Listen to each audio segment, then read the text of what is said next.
Hello everyone, in this video we will discuss a novel जिसका नाम है Choma's drum. और ये कन्नड़ लैंग्वेज में लिखी गई थी और कन्नड़ में इसका टाइटल था चोमाना डूडी। जैसे कि आप सब जानते हैं कि एक लैंग्वेज दूसरे से अलग होती है, तो कन्नड़ में इसका चोमानास डूडी नाम है और इंग्लिश में इसका नाम है Choma's drum and this is written by Shivram Karnad. तो डिस्कस करते हैं सबसे पहले शिवनाथ करनाड के बारे में। So he was born on 10 October 1902 and died on 9 December 1997।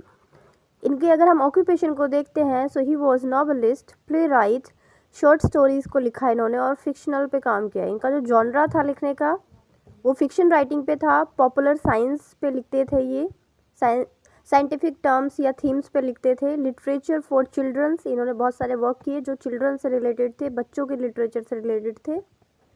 Dance और ड्रामा में भी इनका कंट्रीब्यूशन है। ये एक लिटरेरी मूवमेंट से जुड़े थे जिसका नाम है नवोदया।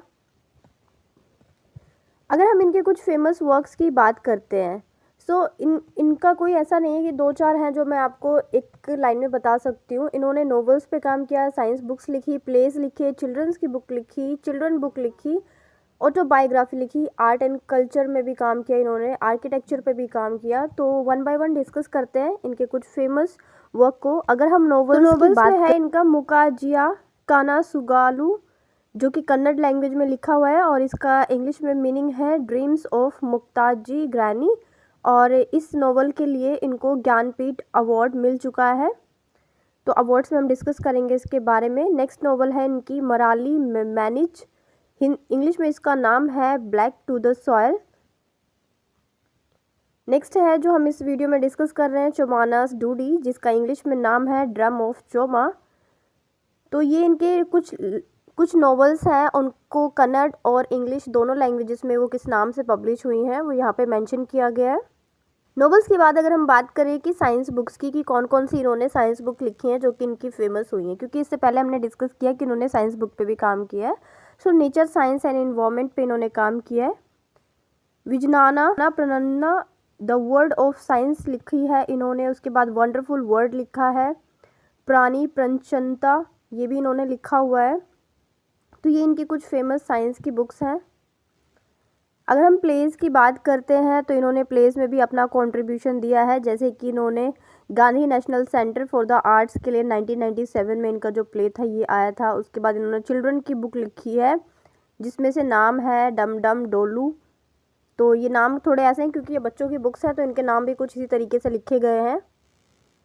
ओडुआ आटा, विशाला संघालू, तो ये सारे इनकी चिल्ड्रन बुक्स के नेम हैं। तो इस तरह से आप देख सकते हैं कि जो करनाड है उन्होंने किस तरह से साइंस में नॉवेल्स लिखी, उन्होंने प्लेज लिखे, चिल्ड्रन की बुक लिखी और इनकी ऑटोबायोग्राफी भी है।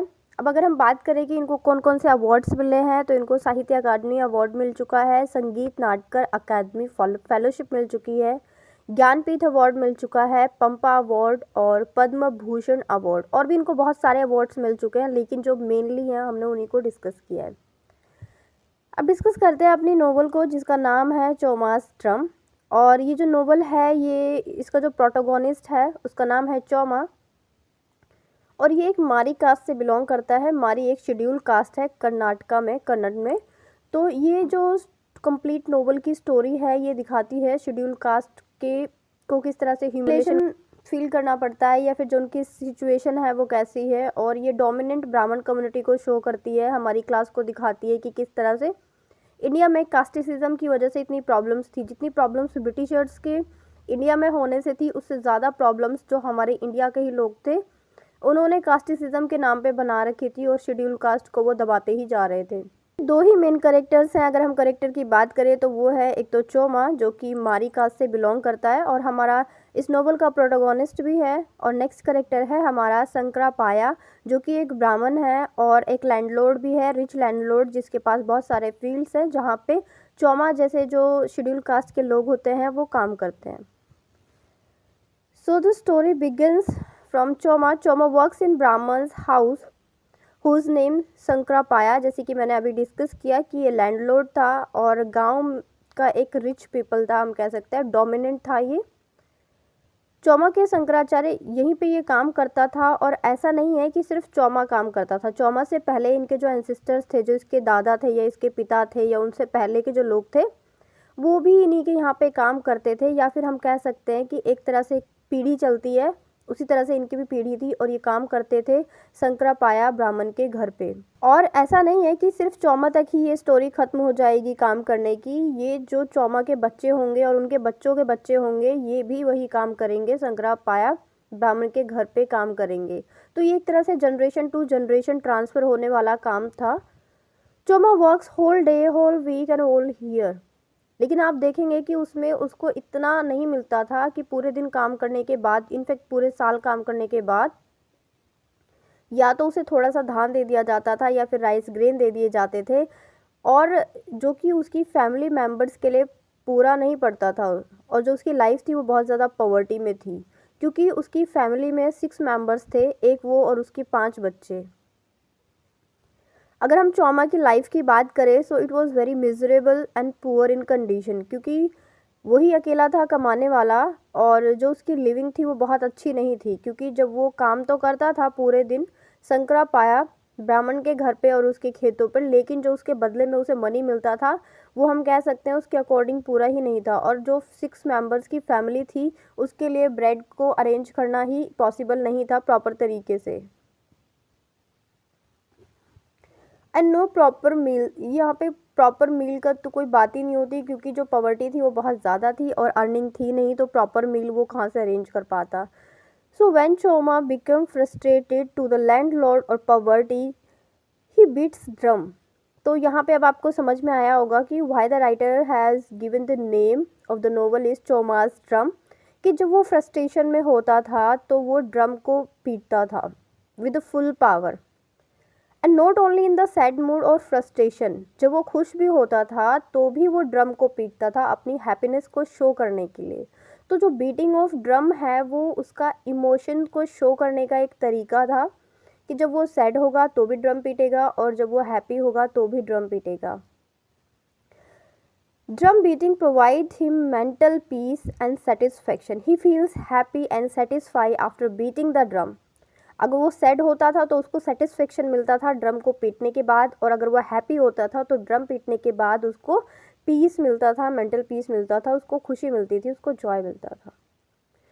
सो ड्रम इस नोवेल का सेंटर पॉइंट है, इसीलिए इसको टाइटल में भी ऐड किया गया है। चौमा अपनी आधी सैलरी, वैसे तो उसको इतनी अर्निंग होती नहीं थी, बट फिर भी जितना भी उसे मिलता था उसका 50% अपने ऊपर लगाता था और 50% अपनी फैमिली के लिए देता था।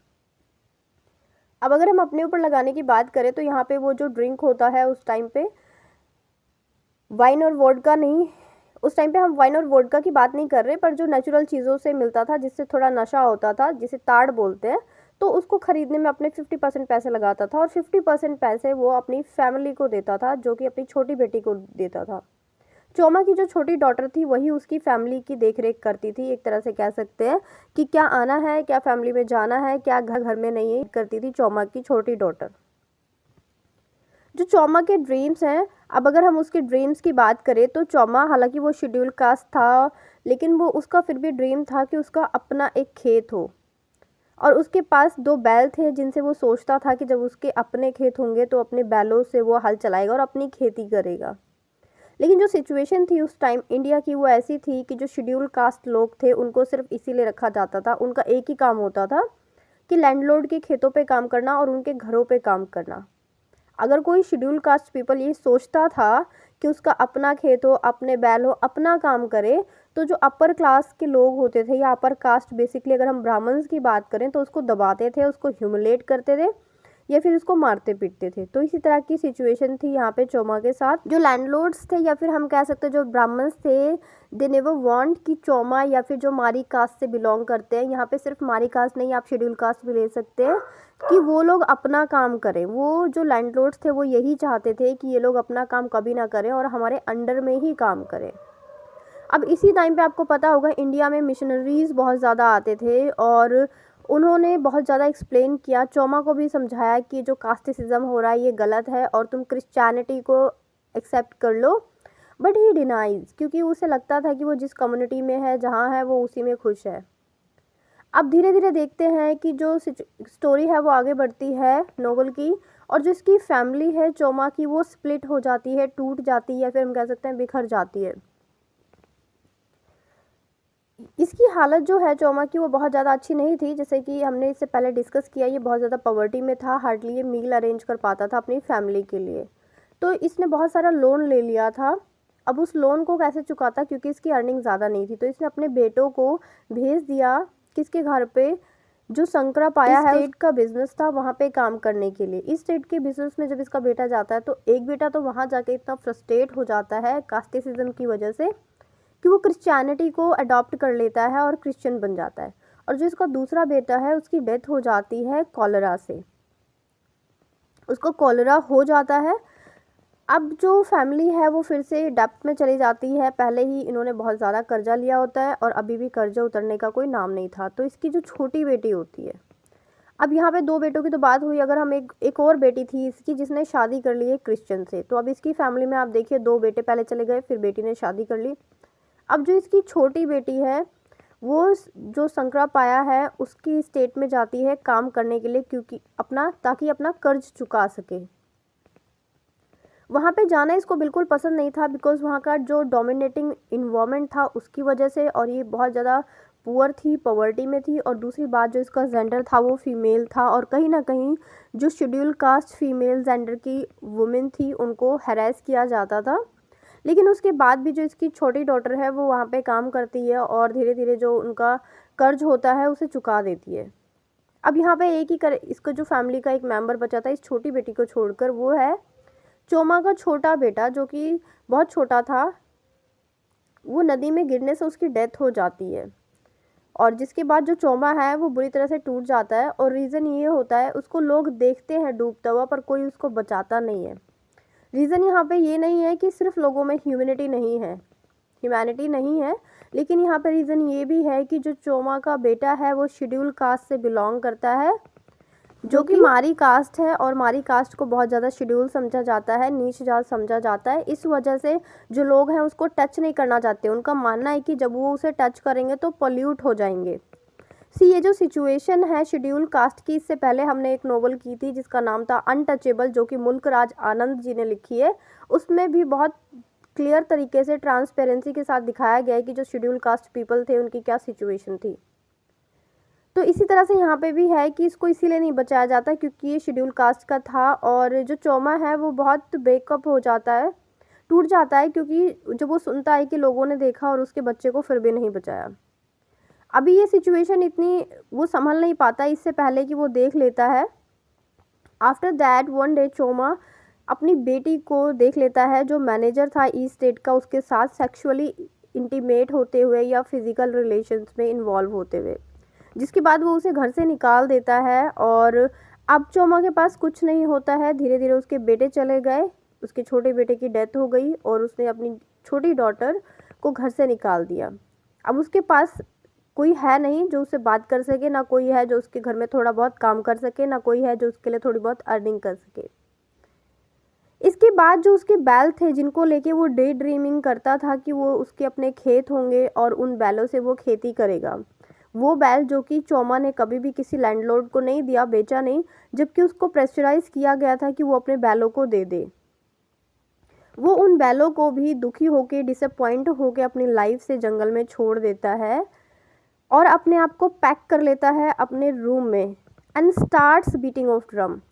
तो इससे पहले भी हमने डिस्कस किया था कि जब चोमा सैडनेस में होता था या हैप्पी मूड में होता था तो हमेशा ड्रम को बीट करता था। तो यहाँ पे अब दोबारा से अपने आप को रूम में बंद करता है और ड्रम बीटिंग स्टार्ट कर देता है। उसका फ्रस्ट्रेशन वो अपने ड्रम बीटिंग से शो करता है। और अगर हम बात करें, बीच में कुछ स्कीम्स आई जहाँ पे था कि जो शेड्यूल कास्ट के लोग हैं, इंडिया में कुछ स्कीम्स आई थी, वो भी अपनी प्रॉपर्टी खरीद सकते हैं, लेकिन जो चोमा है वो इलिटरेट था, उसको ज़्यादा नॉलेज नहीं था और वो उससे भी हाथ धो बैठता है, वो उसमें कुछ कर नहीं पाता और उसकी भी डेट या टाइमिंग निकल जाता है। लास्ट में जो चोमा है वो अपनी शेड्यूल कास्ट जो कि उसकी मारी कास्ट थी और हिंदू का जो ये डोमिनेटिंग नेचर था या जो कम्युनिटी अपर क्लास सोसाइटी का जो नेचर था, उससे परेशान होकर जो चोमा है वो क्रिश्चियनिटी को एक्सेप्ट कर लेता है और क्रिश्चियनिटी को एक्सेप्ट करने के बाद वो इक्वालिटी पे आ जाता है, क्योंकि कहीं ना कहीं जो क्रिश्चियनिटी अगर आप देखेंगे, जो क्रिश्चियंस का धर्म है वहाँ पे कोई ऊंच नीच नहीं है, सब इक्वल है। और वो फिर से अपना डे ड्रीमिंग स्टार्ट कर देता है, और उसके ड्रीम्स क्या थे कि उसका अपना खेत हो, उसका अपना बैल हो, और वो खुद अपना मालिक हो, वो किसी के अंडर में काम ना करे। तो इस तरह से ये जो नोवेल है ये ख़त्म हो जाती है। तो अगर हम इस नोवेल के टाइटल की बात करते हैं, चोमास ड्रम, तो टाइटल की अगर हम देखते हैं, so by drum beating Choma express his emotions like love, happiness, aggression. जितने भी इमोशंस होते हैं जो चोमा है वो ड्रम बीटिंग के साथ अपना एक्सप्रेस करता है। सो जो इसका टाइटल है वो एक्सप्रेस करता है चोमा की जो इमोशनल सिचुएशन है उसको। Now the themes of the novel, तो थीम्स में अगर आप देखेंगे इसमें पॉवर्टी को दिखाया गया है कि किस तरह से जो सिचुएशन थी इंडिया में फार्मर्स की या शेड्यूल कास्ट की, वो कितने पुअर थे, उनके लिए मील अरेंज करना भी कितनी, अपनी फैमिली के लिए 2 वक्त का मील भी वो बहुत मुश्किल से अरेंज कर पाते थे। इसमें एक्सप्लॉयटेशन को दिखाया गया है कि किस तरह से जो अपर कास्ट लोग थे या फिर जो ब्राह्मण कम्युनिटी थी इंडिया की, वो किस तरह से एक्सप्लॉयट करती थी पुअर पीपल को या शेड्यूल कास्ट पीपल को। जब हमारे ऊपर ब्रिटिशर्स को ओवर रूल था तो हम इसलिए परेशान नहीं थे कि हमारे ऊपर ब्रिटिशर्स को ओवर रूल है, हम इसलिए ज़्यादा परेशान थे क्योंकि जो हमारे इंडिया के लोग हैं वही हमें एक्सप्लॉइट कर रहे थे, जैसा कि आप इस नोवेल में देख सकते हैं चोमा के कैरेक्टर के साथ और जो शंकरा पाया ब्राह्मण है उनका एटीट्यूड के साथ। नेक्स्ट थीम इसमें ड्रीम्स को दिखाया गया है कि किस तरह से जो चोमा है उसका ड्रीम है, बहुत छोटा सा ड्रीम है कि उसका एक अपना खेत हो और उसका अपना बैल हो जिससे वो खेती करे और वो अपना खुद का मालिक हो। लेकिन लास्ट ऑफ द मोमेंट में भी वो अपने ड्रीम को फुलफ़िल करने के लिए और इन अपर कास्ट लोगों से इतना परेशान हो जाता है कि क्रिश्चियनिटी को अडॉप्ट कर लेता है और फिर से डे ड्रीमिंग स्टार्ट कर देता है। फिर अनटचेबिलिटी को हम देख सकते हैं। अनटचेबिलिटी जैसे कि चोमा ने सफ़र किया कि उसे लैंडलॉर्ड के अंडर में ही काम करना था, उसके घर पे ही काम करना पड़ता था, और यहाँ पे अनटचेबिलिटी देखी जा सकती है। जो चोमा का सबसे छोटा बेटा था उसे लोग डूबते हुए देखते हैं नदी में, बट नोबडी हेल्प्स हिम, और उसका रीज़न यही होता है कि वो शेड्यूल कास्ट होता है, मारी कास्ट से बिलोंग करता है, और अगर लोग उसको छुएंगे तो वो पल्यूट हो जाएंगे, ऐसी उनकी थिंकिंग थी, ऐसी उनकी थॉट थे। तो ये अनटचेबिलिटी को बिल्कुल क्लियरली शो करता है। नेक्स्ट अगर हम इसमें बात लास्ट इसमें कास्टिसिज्म को देख सकते हैं कि किस तरह चोमा का जो कास्ट था वो शेड्यूल कास्ट था और उसको हैरेस किया गया, हमेशा उसको दबाया गया, इसीलिए बाद में उसने क्रिश्चियनिटी को अडॉप्ट कर लिया। सो फ्रेंड्स, ये यहीं पे खत्म होती है novel. If you like the video and presentation, so be with us, goodbye and take care friends.